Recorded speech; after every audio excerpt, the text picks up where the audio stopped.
اعوذ باللہ من الشیطان الرجیم بسم اللہ الرحمن الرحیم یا صاحب الجمال و یا سید البشر من وجهک المنیر لقد نفر القمر لا يمكن الثناء كما كان حقه بعد الهدى بزرگ توئی قصہ مختصر جزا اللہ عنا سیدنا و مولانا محمد صلی اللہ علیہ وآلہ وسلم ما هو اہلہ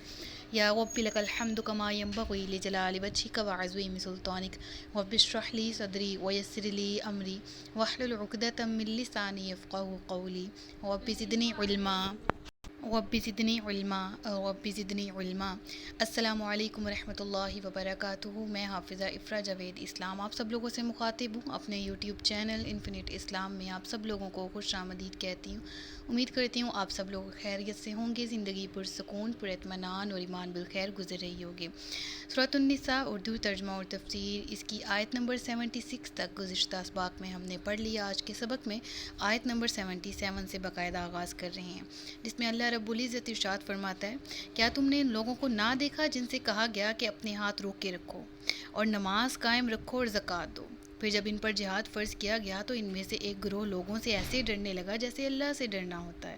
یا اس سے بھی زیادہ، اور کہنے لگا ہے ہمارے رب، تو نے ہم پر جہاد کیوں فرض کر دیا؟ تھوڑی سی مدت تک ہمیں اور مہلت کیوں نہ عطا کر دی؟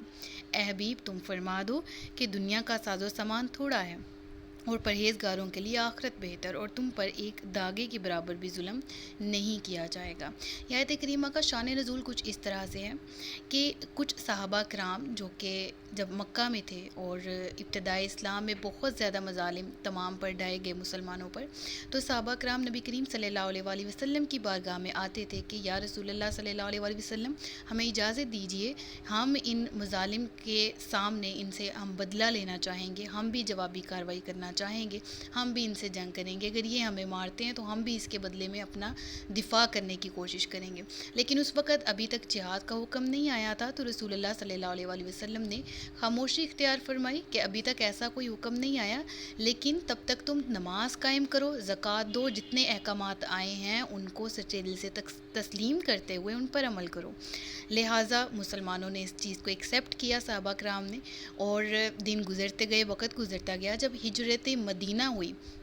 اور غزوہ بدر کا موقع آیا، جہاد فرض کر دیا گیا تھا، جس طرح ہم نے پڑھا بھی، تو گزشتہ رکوع میں ہم نے جہاد کی ڈیٹیل پڑھی۔ تو جب غزوہ بدر میں جانے کا مسلمانوں کو کہا گیا تو کچھ صحابہ کرام کی جماعت جو فطری، جو انسانی تقاضے کے تحت ذرا پریشان ہوئی کہ یا رسول اللہ صلی اللہ علیہ وآلہ وسلم، ابھی ان مظالم سے ہم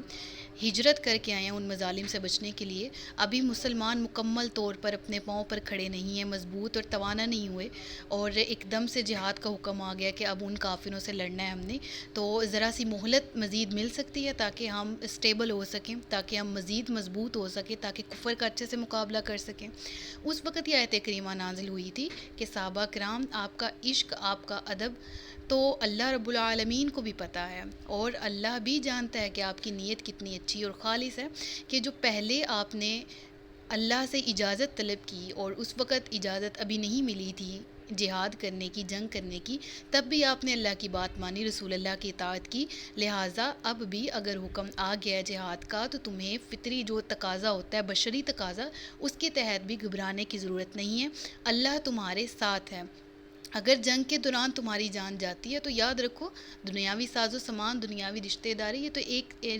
رشتے ناطے جو ہیں یہ ایک ٹیمپریری چیز ہیں۔ ہر ایک نے، اگر دنیاوی رشتے نیکی پر ہیں اور انسان نیکی پر دنیا سے چلا جاتا ہے اور اس کے عزیز و اقارب بھی نیکی میں اس دنیا سے جاتے ہیں، تو وہ تو جنت میں بھی اکٹھے ہو جائیں گے۔ باقی دنیاوی ساز و سامان تو ایک ٹیمپریری چیز ہے جو برتنے کی چیز ہے، لہٰذا اگر تم جان سے جاتے ہو تو یہ بھی تمہارے لیے شہادت کا درجہ ہے، اور اگر تم غازی بن کے آؤ تو اس میں بھی تمہارے لیے اجر و ثواب ہے۔ لہٰذا جنگ کے لیے اپنے آپ کو تیار کرو اور کسی بھی صورت میں گھبراؤ مت۔ تو اس آیت کے ابتدا میں، کیا تم نے ان لوگوں کو نہ دیکھا جن سے کہا گیا کہ اپنے ہاتھ روک کے رکھو؟ یعنی تب اس وقت جہاد فرض نہیں ہوا تھا تو مسلمان چاہتے تھے کہ وہ کریں، لہٰذا انہیں کہا گیا کہ نہیں، ابھی آپ کو جو حکم دیا جاتا ہے نماز قائم رکھو، زکوٰۃ دو، اور پھر اس کے بعد جب جہاد فرض کیا گیا تو ان کے بارے میں یہ شان نزول جو میں نے ایکسپلین کیا وہ اس آیت کی تفسیر میں بیان بھی میں نے کر دیا کہ مسلمان کے لیے اس کی جان، مال، ہر چیز سے بڑھ کر رسول اللہ کی اطاعت اور اللہ کی اطاعت ہونی چاہیے۔ اللہ اور اس کے رسول کی ہی اطاعت انسان کو کرنی چاہیے۔ آیت نمبر 78، تم جہاں کہیں بھی ہو موت تمہیں ضرور پکڑ لے گی، اگرچہ تم مضبوط قلعوں میں ہو اور ان منافقوں کو کوئی بھلائی پہنچے تو کہتے ہیں یہ اللہ کی طرف سے، اور اگر انہیں کوئی برائی پہنچے تو کہتے ہیں محمد یہ آپ کی وجہ سے آئی ہے۔ اے حبیب تم فرما دو سب اللہ کی طرف سے ہے، تو ان لوگوں کو کیا ہوا کہ کسی بات کو سمجھنے کے قریب ہی نہیں آتے۔ یعنی وہ منافقین جو کہ غزوہ احد میں بھی ہم نے پڑھا، غزوہ بدر میں بھی پڑھا کہ اس وقت مدینہ میں جب نبی پاک صلی اللہ علیہ وسلم نے ہجرت کی تو عبداللہ بن ابی اور اس سمیت بہت سے منافقین سے آپ کو سامنا تھا کہ جو خود کو مسلمان کہتے تھے لیکن اندر ہی اندر وہ اسلام کے خلاف کام کر رہے ہوتے تھے۔ تو اس وقت یہ آیت کریمہ ان منافقین کے لیے نازل ہوئی کہ جو موت سے بچنے کے لیے، موت کے ڈر سے جہاد کا انکار کرتے ہیں، تو اللہ فرما رہا ہے کہ جہاد سے تم اگر جہاد نہیں کرتے تو کیا تم موت سے بچ سکتے ہو؟ تم مضبوط سے مضبوط قلعے میں بھی آ جاؤ، تمہیں موت وہاں بھی آ کر گھیر لے گی۔ دور حاضر میں بھی آج کل مسلمان کہلانے والے، اپنے آپ کو مسلمان کہنے والے وہ لوگ جو اینٹی جہاد باتیں کرتے ہیں، جو جہاد کو لازم یا فرض قرار نہیں دیتے، جو جہاد کو محض ایک کوشش کہتے ہیں جو پہلے دور میں تھی یا وغیرہ وغیرہ جو بھی، تو ان لوگوں کو اس آیت سے نصیحت حاصل کرنی چاہیے کہ جو دل میں اپنے آپ کو سمجھتے ہیں جہاد کیا تو وہ سامنے والا ملک زیادہ مضبوط ہے، تو یاد رکھیں گزشتہ آیت میں بھی ہم نے پڑھا کہ مسلمان بھی تو اس وقت کمزور تھے جو ہجرت کر کے گئے، لیکن انہیں کفر کا مقابلہ کرنے کا حکم دیا گیا اور پھر مدد اللہ کی طرف سے آئی، آسمان سے فرشتے نازل ہوئے۔ لہٰذا آج بھی مسلمان کو ڈرنا بالکل بھی نہیں چاہیے اور مردانہ وار مقابلہ کرنا چاہیے، کفر کے سامنے ڈٹ جانا چاہیے۔ پھر فرمایا گیا ان منافقین کا طریقہ تو یہ کہ جب ان کو خوشیاں ملتی رہتی ہیں، کوئی مصیبت کوئی بلا نہیں آتی تو تب بہت خوش رہتے ہیں دین اسلام سے، تب بہت اللہ کا شکر ادا کرتے ہیں ظاہری طور پر، لیکن جیسے ہی کوئی مصیبت آئے تو اس کا بلیم نعوذ باللہ یا رسول اللہ صلی اللہ علیہ وسلم یا حبیب اللہ آپ پر لگاتے ہیں کہ اے محمد صلی اللہ علیہ وسلم یہ آپ کی وجہ سے آئی ہے، استغفر اللہ، اس طرح کی ان کی حرکتیں ہیں۔ تو رسول اللہ صلی اللہ علیہ وسلم کو فرمایا گیا اے حبیب آپ ان سے کہہ دیں کہ یہ سب اللہ کی طرف سے ہے، یعنی جو کوئی بلائی پہنچے وہ بھی اللہ کی طرف سے، اور جو تکلیف پہنچتی ہے وہ انسان کی اپنی برائیوں کا وبال ہوتی ہے۔ ٹھیک ہے، تو پھر رب نے فرمایا تو ان لوگوں کو کیا ہوا کہ کسی بات کو سمجھنے کے قریب ہی نہیں آتے، یعنی کہ عقل والوں کے لیے قرآن میں نشانیاں، دین اسلام، اللہ کون کہتا ہے اللہ نظر نہیں آتا؟ ایک اللہ ہی تو نظر آتا ہے جب کچھ نظر نہیں آتا۔ ہمارے ارد گرد ہمارے ہر سو ہر جگہ، یعنی ہم اپنے تصور میں لائیں، محسوس کریں، نحن اقرب الیہ من حبل الورید، رب فرماتا ہے کہ میں تو انسان کی شاہ رگ سے بھی زیادہ قریب ہوں۔ لہٰذا بات سمجھنے کے قریب آنے سے کیا مراد ہے؟ یعنی حق بات کو پہچاننا، جانتے بوجھتے یہ منافقین اس سے دور رہتے تھے، لہٰذا اللہ نے فرمایا کہ کیا ہو گیا ہے، معلوم بھی ہے کہ سب چیزوں کا پروردگار اللہ ہے، تمام مخلوقات کا بنانے والا، اور ہر کام اللہ ہی کی طرف سے ہوتا ہے۔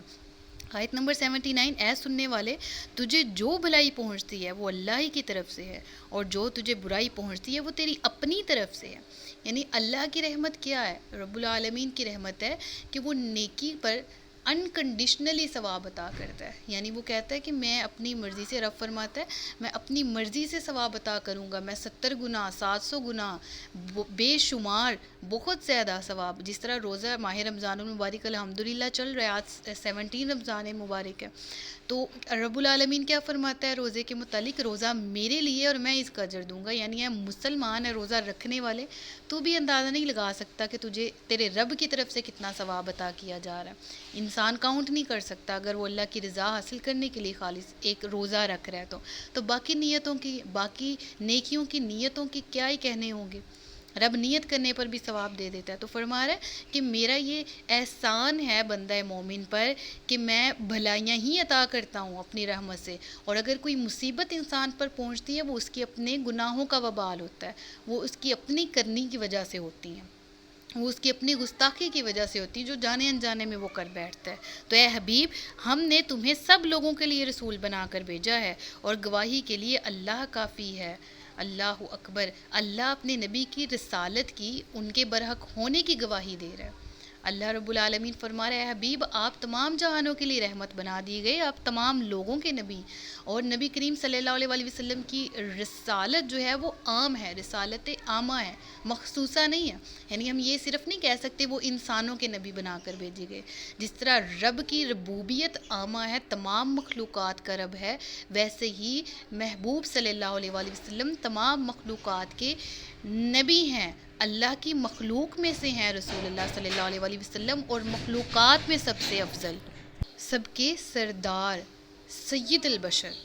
آیت نمبر 80، جس نے رسول اللہ کا حکم مانا بے شک اس نے اللہ کا حکم مانا، اور جس نے منہ موڑا تو ہم تمہیں انہیں بچانے کے لیے، اور تو ہم نے تمہیں انہیں بچانے کے لیے نہیں بھیجا، یعنی اللہ اکبر۔ پچھلی آیت میں رب فرما رہا ہے کہ میں گواہ ہوں اے نبی، آپ اپنا کام برحق طریقے سے کر رہے ہیں، آپ کی رسالت پر بھی میں گواہ ہوں، آپ کے نبی ہونے پر بھی ہوں، آپ کی تمام جو پورے کائنات پر آپ کی رحمت ہے، جو رب العالمین کی رحمت اللہ نے اپنے نبی کو عطا فرمائی، اللہ کی عطا کردہ رحمت رسول اللہ صلی اللہ علیہ وسلم کی، رب نے اس کے بارے میں فرمایا میں گواہ ہوں۔ پھر اس آیت میں کیا فرمایا، جس نے اللہ کے رسول کا حکم مانا گو کہ اس نے اللہ کا حکم مانا، یعنی رسول اللہ فرماتے ہیں نا کہ میں وہی کچھ بولتا ہوں جو مجھے رب العالمین کا حکم ہوتا ہے، میری زبان مبارک سے کوئی بھی باطل لفظ نہیں نکلا، نہ کبھی آپ کی ساری زندگی مبارک میں حیات طیبہ میں اس طرح کا لفظ کوئی نکلا جو آپ کی اپنی مرضی سے اپنی خواہش سے تھا، جو بھی آپ کی خواہش تھی وہ آپ کے رب کی رضا تھی۔ جس طرح کعبہ کا ہم نے دوسرے سپارے میں پڑھا کہ کعبہ آپ کا دل کرتا تھا کہ ہمارا جو قبلہ ہے وہ کعبہ بنے، رب العالمین نے بیت المقدس سے ہمارا قبلہ وہ بنا دیا خانہ کعبہ کو، لہٰذا نبی پاک صلی اللہ علیہ وسلم جب حکم دیتے تھے کہ میری اطاعت کرو تو منافقین کہتے تھے پھر مسلمانوں میں اور یہود و نصارہ میں فرق کیا رہ گیا؟ پھر مسلمانوں میں یعنی یہودی ہیں وہ اللہ کا شریک ٹھہراتے ہیں حضرت عزیر کو، اور عیسائی حضرت عیسیٰ کو، تو اس طرح نعوذ باللہ آپ ہمیں شرک کی تلقین کر رہے ہیں، شرک کی ترغیب دے رہے ہیں۔ تو پھر اس وقت یہ آیت کریمہ نازل ہوئی تھی کہ یہ شرک نہیں ہے، رسول اللہ کی اطاعت از ایکولز ٹو اللہ کی اطاعت، رسول اللہ نے جو احکامات نازل فرمائے وہ اللہ ہی کے تو بیان کر دیں۔ اللہ اکبر۔ ہم تو یہ درجہ دیتے ہیں رسول اللہ صلی اللہ علیہ وآلہ وسلم کو کہ یا صاحب الجمال و یا سید البشر من وجہک المنیر لقد نور القمر لا یمکن الثناء کما کان حقہ۔ پھر ہم کہتے ہیں یا رسول اللہ بعدس خدا بزرگ توئی۔ قصہ مختصر، ہمیں آپ کی اطاعت کرنی ہے اپنے رب کے قریب جانے کے لیے، ہمیں ہمارے رب سے فیملیئر کروایا کس نے، ہمیں ہمارے رب کی پہچان کروائی کس نے، وہ ذات آپ ہی ہیں۔ آپ کا احسان ہے کہ آپ نے عرب کے جہالت میں ڈوبے ہوئے لوگوں کو اسلام کی روشنی سے روشناس کروایا، اور آج ہم مسلمان ہیں، روئے زمین پر جتنے مسلمان ہیں یہ اللہ کی رحمت کے بعد آپ کی تبلیغ کی وجہ سے ہی ہیں، یہ آپ کے جو بہت ہی خوبصورت مکمل وجود جو اس دنیا میں آیا اس کی وجہ سے ہیں۔ رب فرماتا ہے جس نے منہ پھیرا اطاعت سے تو پھر یا رسول اللہ صلی اللہ علیہ وآلہ وسلم میں اس کا کام جانتا ہوں، میں نے اس کا کیا کرنا ہے، جو آپ کے لیے جو آپ کی اطاعت نہیں کرتا، جو اللہ کی اطاعت نہیں کرتا، پھر میں اس کے لیے کافی ہوں، آپ ان کے لیے تبلیغ کرتے رہیں۔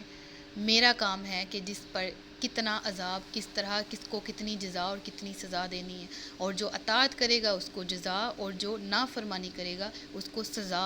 دی جائے گی۔ آیت نمبر 81، اور کہتے ہیں ہم نے فرمان برداری کی، پھر جب تمہارے پاس سے نکل جاتے ہیں تو ان میں سے ایک گروہ آپ کے فرمان کے برخلاف رات کو منصوبے بناتا ہے، اور اللہ ان کے رات کے منصوبے لکھ رہا ہے۔ یعنی منافقین رسول اللہ صلی اللہ علیہ وآلہ وسلم کے سامنے بیٹھ کر کہتے تھے ان کی مجلسوں میں کہ ہاں جی یا رسول اللہ ہم آپ کے اطاعت گزار ہیں، لیکن آپ کے خلاف منصوبے بناتے تھے، راتوں میں اکٹھے ہو کے مجلسیں بناتے اور پھر ان میں منصوبہ بندی کرتے۔ تو اللہ فرماتا ہے کہ میں لکھ رہا ہوں تمہارے نامہ اعمال میں بھی اور قرآن میں بھی، جس طرح کہ ان کی یہ جو چالاکیاں ہیں، ان کی جو سازشیں ہیں، قرآن میں بھی رب العالمین نے وحی کی صورت میں اتاری تاکہ اپنے نبی کریم صلی اللہ علیہ وآلہ وسلم کو آگاہ کر سکیں کہ یا رسول اللہ صلی اللہ علیہ وآلہ وسلم آپ کو ان منافقین کے ساتھ کیسا برتاؤ کرنا چاہیے، اور کیسے ان کو ان کے گناہوں کے بارے میں یقین دہانی کروا کے، ریئلائز کروا کے اسلام، حقیقی اسلام کی روح سے روشناس کروانا چاہیے۔ تو فرمایا گیا کہ حبیب تم ان سے چشم پوشی کرو اور اللہ پر بھروسہ رکھو، اللہ کافی کارساز ہے۔ یعنی اس آیت میں بھی، پچھلی آیت کے آخر میں بھی رب نے فرمایا جس طرح ہم نے پہلے پڑھا کہ میں کافی ہوں ان منافقین سے نمٹنے کے لیے، ان کے اعمال کے، ان کو میں بخوبی ان کے اعمال کی ان کو سزا دوں گا۔ اس آیت میں بھی فرمایا کہ یا رسول اللہ صلی اللہ علیہ وسلم آپ تبلیغ فرماتے رہیں، جس کے نصیب میں ایمان ہے، جس کا دل پاک ہے، وہ ایمان کی روشنی سے ضرور منور ہو جائے گا۔ آیت نمبر 82، تو کیا یہ لوگ قرآن میں غور نہیں کرتے؟ اور اگر یہ قرآن اللہ کے علاوہ کسی اور کی طرف سے ہوتا تو ضرور اس میں بہت زیادہ اختلاف پاتے۔ دیکھیں ہم شروع سے تھیریز پڑھتے آ رہے ہیں، بوہر نے یہ والے سائنسدان نے یہ والا لا پیش کر دیا، فلانے سائنسدان نے یہ والی تھیری پیش کر دی، پھر اگلا آیا اس نے اس کو ریجیکٹ کیا، اس سے بہتر پیش کی، پھر اگلا آیا اس نے اس کو ریجیکٹ کیا اس سے۔ تو اس طرح مصنفین بھی آپس میں ایک دوسرے سے اختلاف رکھتے ہیں دنیاوی معاملات میں دیکھا جائے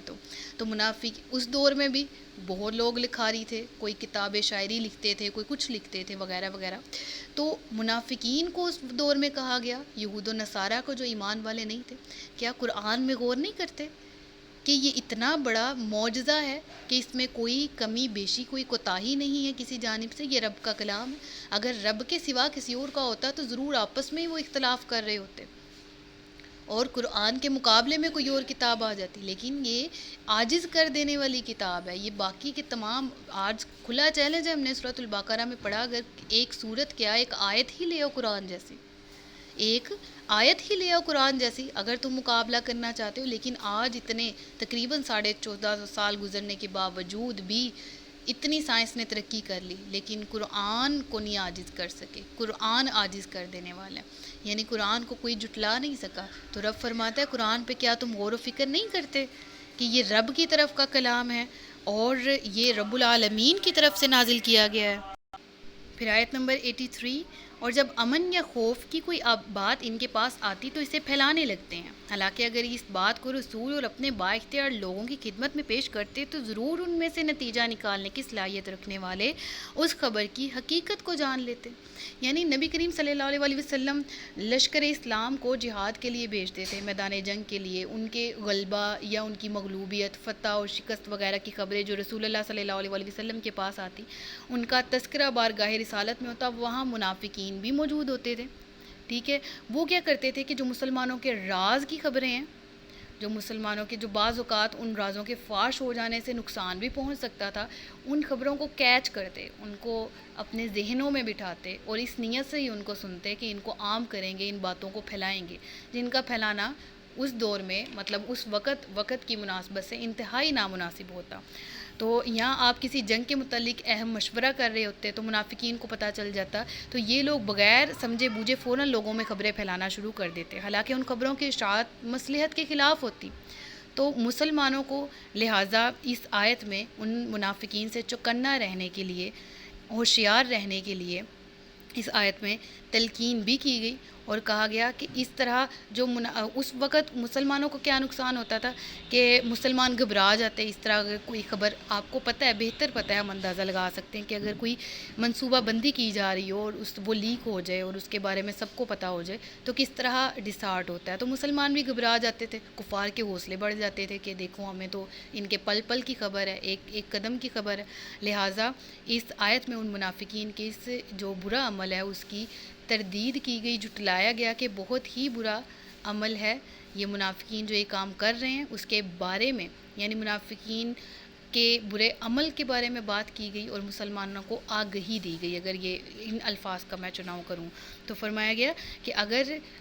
جو مسلمان ہیں جو گھبرا جاتے ہیں، لہٰذا چاہیے کہ جو بھی بات سنیں، جو بھی بات سمجھیں۔ دیکھیں دور حاضر میں بھی اگر اس بات کو دیکھا جائے نا، آج کے دور سے بات لگا لیں، ایک چیز واٹس ایپ پہ کوئی شیئر کرتا ہے، ابھی کل پرسوں کی بات ہے، دور حاضر میں تفسیر میں ریلیٹ کر رہی ہوں، ڈاکٹر عافیہ صدیقی کے بارے میں بات کروں تو ان کی افواہیں پھیل رہی تھیں کہ ان کو جو ہے وہ وفات پا گئی ہیں ادھر ہی امریکہ کے جیل خانے میں، جس بھی ملک میں وہ اس وقت موجود ہیں۔ تو اس وقت یہ خبر ایسے پھیل گئی، ہر کوئی واٹس ایپ پہ ایک دوسرے سے شیئر کر رہا تھا، بجائے اس کے کہ دیکھ لیں کہ خبر کی حقیقت بھی ہے کہ نہیں ہے۔ لہٰذا افواہیں نہ اڑائیں، مسلمان افواہ نہیں اڑاتا جب تک خبر کی تصدیق نہ ہو جائے، اس کو آگے نہیں پہنچاتے۔ تو اس وقت بھی فرمایا گیا نا مسلمانوں کو کہ یہ جو خبریں منافقین الٹی سیدھی اپنے سے لگا بجھا کے پیش کرتے رہتے ہیں، رسول اللہ کی بارگاہ کی طرف لوٹ آئیں اور دیکھیں کہ اہل علم کیا کہتے ہیں اس کے بارے میں، رسول اللہ صلی اللہ علیہ وسلم کیا فرماتے ہیں۔ آج کے دور میں کیا ہے کہ کوئی بھی آپ کو بات ملتی، کوئی مسئلہ درپیش ہے، قرآن و حدیث کی طرف آئیں، کوئی بات کے بارے میں کوئی بات نکلتی ہے تو جس کے بارے میں ہے اس سے بات کریں کہ ہم نے اس طرح سے سنا ہے، آپ اس کو کلیریفیکیشن اس کی دے دیں وغیرہ وغیرہ۔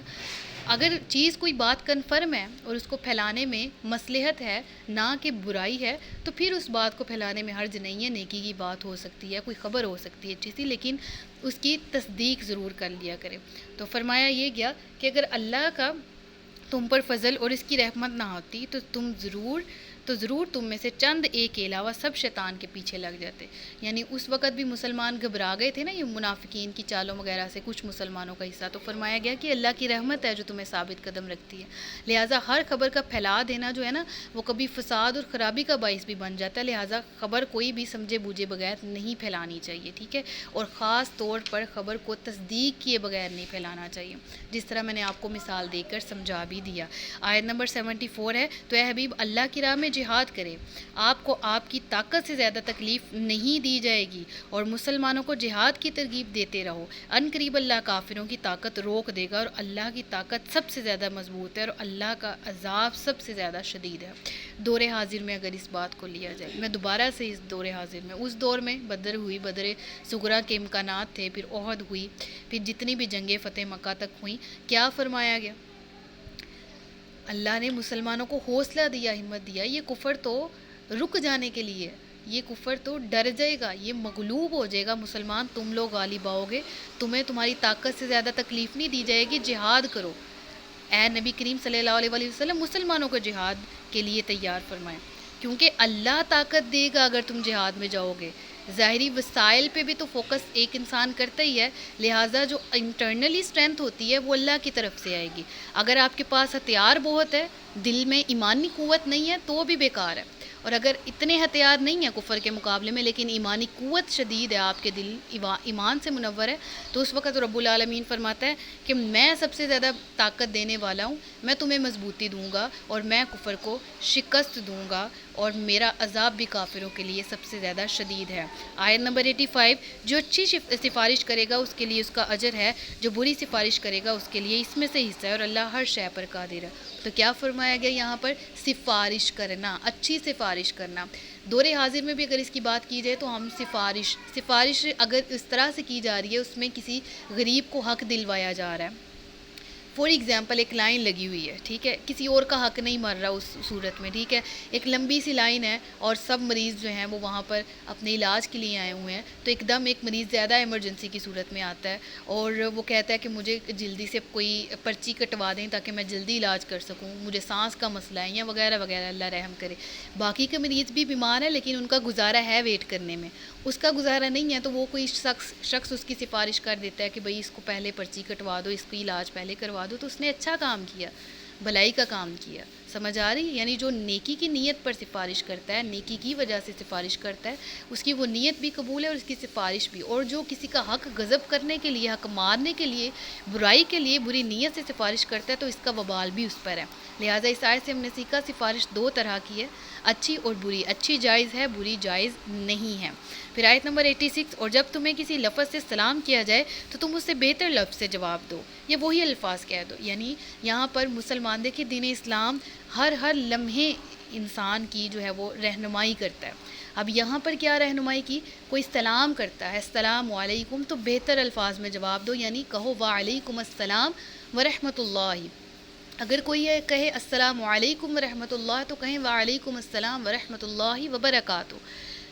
رب فرماتا ہے جب کوئی سلام کرے اس سے بہتر میں جواب دو یا وہی الفاظ لوٹا دو، یعنی وعلیکم السلام بھی کہہ دو۔ رب فرماتا ہے بے شک اللہ ہر چیز کا حساب لینے والا ہے۔ فرمایا گیا کہ تمہاری نیتیں اللہ کے قریب پہنچتی ہیں۔ سلام لینے کا بہترین طریقہ بتایا گیا، یہ وہ سلام ہے جو اہل جنت بھی آپس میں کریں گے، ٹھیک ہے، رب بھی جنتیوں پر کرے گا۔ سورہ یاسین کہتے ہیں نا سلام قولا، معذرت خواہ ہوں، سلام قولا من رب الرحیم۔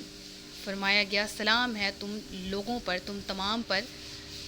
کہا گیا کس کی طرف سے؟ رب الرحیم کی جانب سے۔ تو یہ اتنی پیاری چیز ہے مسلمان کو سلامتی کی دعا دینا، جس کا ہمیں طریقہ بتایا گیا۔ سلام دینا کن صورتوں میں؟ سلام کا جواب دینا فرض ہے، لازم ہے، سلام کرنا سنت ہے، فرض ہے. اس کی ساری کی ڈیٹیل میں انشاءاللہ عز و جل نیکسٹ لیکچر میں ڈیٹیل میں بتاؤں گی. ٹھیک ہے، اس میں الگ سے لیکچر اپلوڈ کر دوں گی. کن صورتوں میں سلام نہ بھی کریں تو ٹھیک ہے، کن صورتوں میں لازماً کرنا چاہیے، اس کے تمام شرائط و آداب انشاءاللہ میں آپ کی خدمت میں پیش کروں گی. آیت نمبر 87 ہے، اللہ ہی ہے جس کے سوا کوئی عبادت کے لائق نہیں، اور وہ ضرور تمہیں قیامت کے دن اکٹھا کرے گا جس میں کوئی شک نہیں، اور اللہ سے زیادہ کس کی بات سچی. یعنی اللہ اس آیت کے اس رکوع کے آخر میں فرما رہا ہے کہ سب سے بہترین بات، سب سے سچی بات رب العالمین کی ہے، اور بے شک رب العالمین جو حکم دیتا ہے وہ انسان کی بھلائی کے لیے ہی ہے. لہٰذا اس کے سوا کسی اور کی عبادت نہ کرو، کیونکہ کوئی اور ذات ہے ہی نہیں اس ذات کے علاوہ جس کی عبادت کی جائے. کوئی اس قابل ہی نہیں ہے،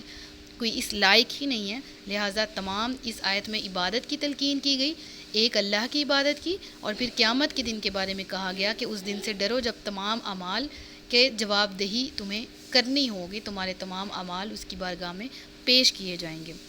جس دن میں کوئی شک ہی نہیں ہے. اللہ اکبر. پھر فرمایا اللہ سے زیادہ بات کس کی سچی. لہٰذا آج بھی وقت ہے، پلٹ جاؤ، سمجھ جاؤ. اللہ تعالی ہم سب کو اس رکوع پر، اس قرآن میں جتنا بھی سیکھا اس پر عمل کرنے کی توفیق دے. صدق اللہ العلی العظیم و صدق رسولہ النبی الکریم ونحن علی ذلک من الشاہدین والشاکرین وما علینا الا البلاغ المبین. سچ فرمایا اللہ نے جو عظمت والا ہے. مجھے دعاؤں میں یاد رکھیے گا، اپنا خیال رکھیے گا، اپنے سے زیادہ دوسروں کا. تاجدار ختم نبوت زندہ باد. پاکستان ہمیشہ زندہ باد. السلام علیکم ورحمۃ اللہ وبرکاتہ.